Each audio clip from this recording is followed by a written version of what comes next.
Hello மக்களே, நான் உங்கள் அம்ஜத். உலகத்திலே மிகப்பெரிய விளையாட்டுகளில் ஒன்றான கிரிக்கெட்ல இருக்கிற கான்ட்ரவர்சி பத்தியும் அந்த கான்ட்ரவர்சியை தடுக்கிறதுக்காக உருவாக்கப்பட்ட அமல்படுத்தப்பட போகிற ரூல் 3.1.1 இதை பத்தியும் இந்த ரூலை அப்ளை பண்ணா என்ன மாதிரியான நன்மைகள் ஏற்படும், எப்படி கிரிக்கெட் உலகத்துல மாற்றம் ஏற்படும், இது எல்லா பத்தி தான் இந்த வீடியோல பேச போறோம்.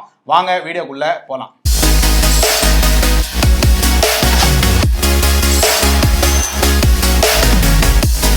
மக்களே, கிரிக்கெட் எந்த அளவுக்கு ஒரு கிரேஸான விளையாட்டு அப்படின்னு நான் சொல்லி உங்களுக்கு தெரிய வேண்டிய அவசியம் இல்லை. 16ஆம் நூற்றாண்டுடைய இறுதி காலகட்டத்தில் தான் பார்த்தீங்கன்னா இந்த மாதிரி ஒரு விளையாட்டே வந்து கண்டுபிடிக்கிறாங்க. 19ஆம் நூற்றாண்டு எக்ஸாக்டா சொல்லணும்னா 1844 தான் பார்த்தீங்கன்னா ஃபர்ஸ்ட் ஒரு இன்டர்நேஷனல் மேட்சே நடக்குது. என்னதான் இங்கிலாந்து இந்த விளையாட்டை கண்டுபிடிச்சிருந்தாலும் ஃபர்ஸ்ட் இன்டர்நேஷனல் மேட்ச் பார்த்தீங்கன்னா அமெரிக்காவுக்கும் கனடாவுக்கும் நடுவில் தான் ஏற்பட்டது. ஃபர்ஸ்ட் வேர்ல்டு கப் 1975 நடந்தது. வெஸ்ட் இண்டீஸ் ஜெயிச்சிருந்தாங்க. இது எல்லாமே உங்களுக்கு தெரியும்.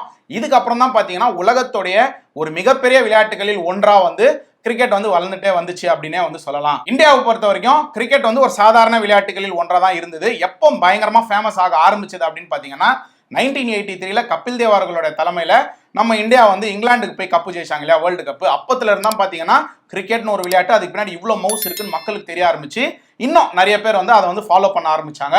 கிரிக்கெட் அப்படின்றது ஒரு ரிலீஜியன்.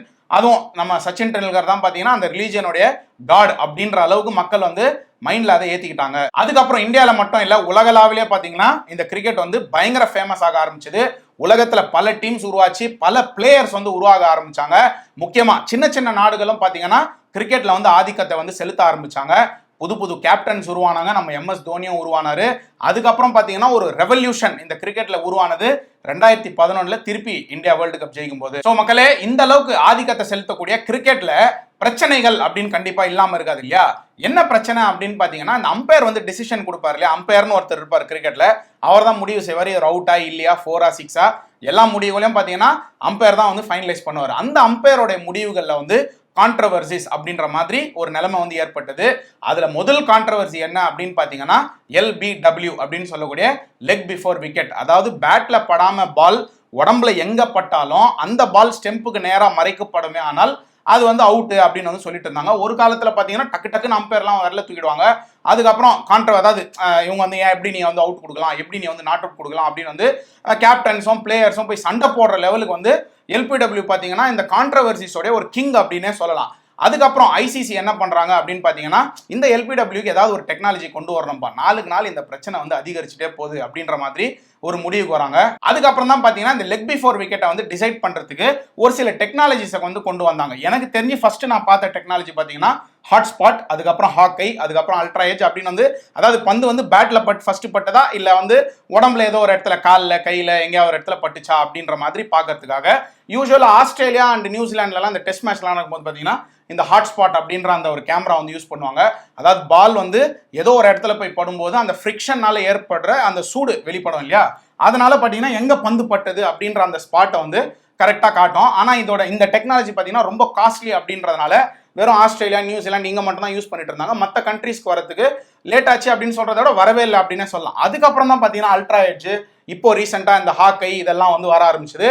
இதெல்லாம் கம்பரைஸ் பண்ணி தான் பாத்தீங்கன்னா DRS அப்படின்ற ஒரு விஷயத்த வந்து கிரிக்கெட்டுக்குள்ள கொண்டு வராங்க. அதாவது ரிவ்யூ சிஸ்டம். ஒரு டீமுக்கு வந்து இத்தனை ரிவ்யூ, டெஸ்ட் மேட்ச்னா இத்தனை ரிவ்யூ, ODIனா இத்தனை ரிவ்யூ, T20னா இத்தனை ரிவ்யூ அப்படின்னு சொல்லி ஒரு ஃபேர் கேமா இருக்கட்டும் அப்படின்ற மாதிரி கொடுக்க ஆரம்பிச்சாங்க. சோ இந்த LBW உடைய கான்ட்ரவர்சி முடிஞ்ச உடனே அடுத்து வந்த கான்ட்ரவர்சி என்ன அப்படின்னு பாத்தீங்கன்னா no ball controversy. No ball அப்படின்னா இந்த பாலை வந்து ஏத்துக்கப்படாது, இல்ல ஆட்டத்துல சேர்த்துக்கப்படாது அப்படின்னு சொல்லலாம். நோ பால் அப்படின்னாலே நம்ம மைண்டுக்கு வருது பாத்தீங்கன்னா ஃபர்ஸ்ட் அந்த காலை கரெக்டா வச்சு பவுலர் போடுற அந்த பால். ஒருவேளை அந்த லைனுக்கு இந்த பக்கம் ஏதாவது ஒரு குறிப்பிட்ட ஒரு பகுதி இருக்குமே ஆனால் அதை வந்து நோ பால்னு சொல்ல மாட்டாங்க.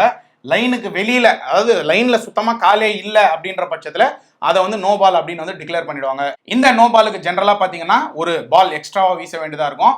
ரன்னும் வந்து ஒரு பெனால்டி மாதிரி வந்து ஆப்போசிட் டீமுக்கு வந்து கொடுப்பாங்க. இந்த நோ பால் வந்து பர்ஃபெக்டா வந்து தெரியணும் அப்படின்றதுக்காக பாத்தீங்கன்னா எல்லா ஸ்டேடியம்லயுமே இந்த கிரீஸ் லைன் இருக்கும் இல்லையா, அதுக்கு நேரா ஒரு கேமரா எப்பவுமே பிக்ஸ்டாக வச்சிருப்பாங்க. ஸோ தட் நோ பால் அப்படின்னா நம்ம அதை உடனே பாத்துக்கலாம் அப்படின்னு. கிரிக்கெட் பொறுத்த வரைக்கும் பாத்தீங்கன்னா கிட்டத்தட்ட 24 டைப் ஆஃப் நோ பால் இருக்கும். அதாவது பவுலர் ஓடி வரும்போது தெரியாம பாலை வந்து அந்த பக்கம் இருக்கிற ஸ்டெம்பை இடிச்சிட்டாலோ இல்ல அந்த பால் போயிட்டு கீப்பரோட ஹெல்மெட்ல வந்து பட்டுட்டாலோ, இந்த மாதிரி 24 வகையான நோ பால் இருக்கு. ஃபர்ஸ்ட் வகை நமக்கு தெரியறது தான். இப்போ கான்ட்ரவர்சி இதுல கான்ட்ரவர்சி இல்லை, ஏன்னா லைனுக்கு நேரம் நம்ம தான் கேமரா வச்சிட்டோம் இல்லையா, அதனால இதுல வந்து கான்ட்ரவர்சி பெருசா வர வாய்ப்பு இல்லை. ஆனா கான்ட்ரவர்சி பெருசா எங்க வரும் அப்படின்னு பாத்தீங்கன்னா இந்த வேஸ்ட் ஹைட் அந்த நோ பால்ல தான். அதாவது இடுப்புக்கு மேல நோ பால் வந்து, அதாவது பால் வந்து ஸ்ட்ரைட்டா நம்மளை நோக்கி வருமே ஆனால் அது வந்து நோ பால் அப்படின்னு சொல்லுவாங்க. அது கேமரால பார்த்தாலே தெரிஞ்சிருமே. அப்படின்னா இதுல இன்னொரு ட்விஸ்ட் என்னன்னா பேட்ஸ்மேனுடைய பொசிஷன், கிரீஸுக்குள்ள நிக்கிறாரா, லைன் மேல நிக்கிறாரா, இல்ல கிரீஸ் விட்டு வெளில நிக்கிறாரா, இதெல்லாம் பேஸ் பண்ணி தான் வந்து இந்த நோ பால், அதாவது இடுப்புக்கு மேல போச்சா இடுப்புக்கு கீழே போச்சா அப்படின்ற மாதிரி பிரச்சனைகள்லாம் வரும். இந்த ஒரு பிரச்சனை பல ஆண்டுகளா தொடர்ந்துட்டு இருக்கு. ரீசெண்டா ஐபிஎல்லையும் அது வந்து எதிரொலிச்சிச்சு அப்படின்னா அதை வந்து நம்ம மாற்றவே முடியாது. ஸோ இந்த ஒரு கான்ட்ரவர்சிக்கு பெஸ்ட் எக்ஸாம்பிள் கொடுக்கணும் அப்படின்னா இதை விட்டா வேற மேட்சே கிடையாது அப்படின்னே சொல்லலாம். 2019 நடந்த ஐபிஎல் மேட்ச்ல சிஎஸ்கே விசஸ் ராஜஸ்தான் ராயல்ஸ்க்கு நடந்த ஒரு மேட்ச்ல அப்பதான் தோனி அவுட் ஆயிட்டு வெளில போயிருப்பாரு. மிச்சல் சாண்ட்னர் வந்து கிரீஸுக்கு வந்திருப்பாரு. பவுலர் வந்து ஒரு பால் போடுவாரு. ஆனா பாத்தீங்கன்னா இந்த அம்பையர், ஒரு அம்பையர் வந்து நோ பால் அப்படின்னு சொல்லுவாரு, இன்னொரு அம்பையர் பாத்தீங்கன்னா நோ பால் இல்ல அப்படின்னு வந்து சொல்லிடுவாரு. உடனே தோனி பாத்தீங்கன்னா கோவப்பட்டு பவுண்டரிக்குள்ள இறங்கி போய் அது எப்படி அந்த அம்பையர் நோ பால்னு சொல்றாரு, நீங்க நோ பால் இல்லைன்னு சொல்றீங்க, என்னங்க விளையாடுறீங்க அப்படின்ற மாதிரி கேட்பாரு. அது வந்து அந்த டைம்ல வந்து ஒரு பெரிய கான்ட்ரவர்சியா வந்து பேசப்பட்டது.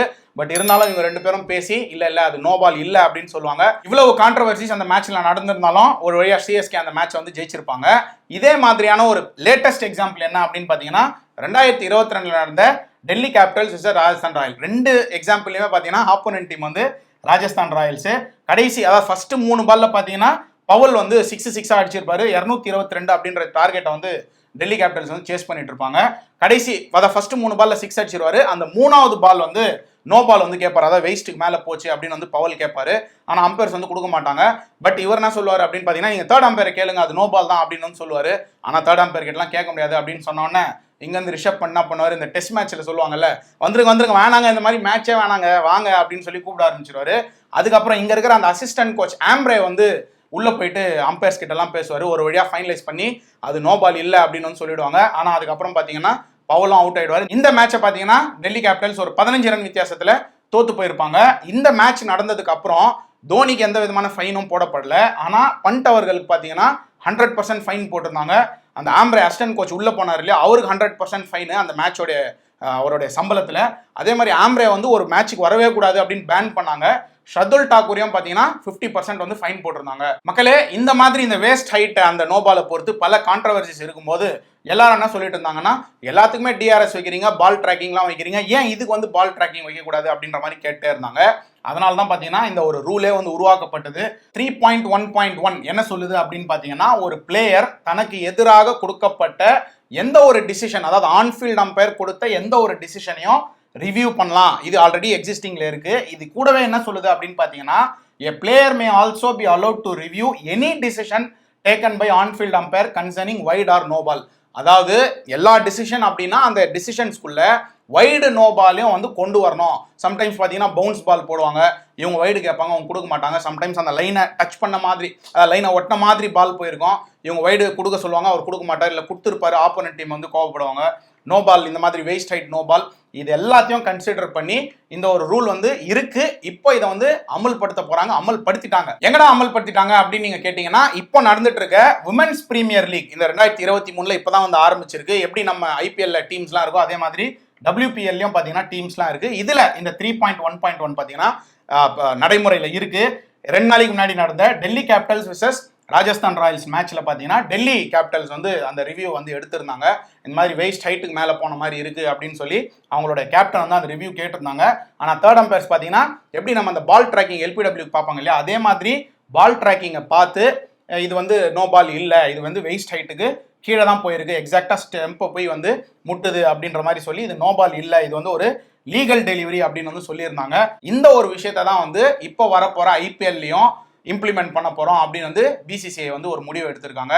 ஸோ இதுக்கப்புறம் இந்த மாதிரி தோனி டென்ஷன் ஆக வேண்டிய அவசியமோ இல்லை இந்த மாதிரி உள்ள போய் வந்துருங்க இதுக்கப்புறம் விளையாட வேணாம் அப்படின்னு கோவப்பட வேண்டிய அவசியமோ இருக்காது. உங்ககிட்ட ரிவ்யூ இருக்கு, அவைலபிள், எடுக்க வேண்டிய ரிவ்யூ இருக்குன்னா நீங்க வைடுக்கு நோ பால் கூட நீங்க என்ன பண்ணலாம்னா ரிவ்யூ எடுக்கலாம். எடுத்த ரிவ்யூ கரெக்டா இருந்துச்சுன்னா அந்த ரிவ்யூ திருப்பி வழங்கப்படும்.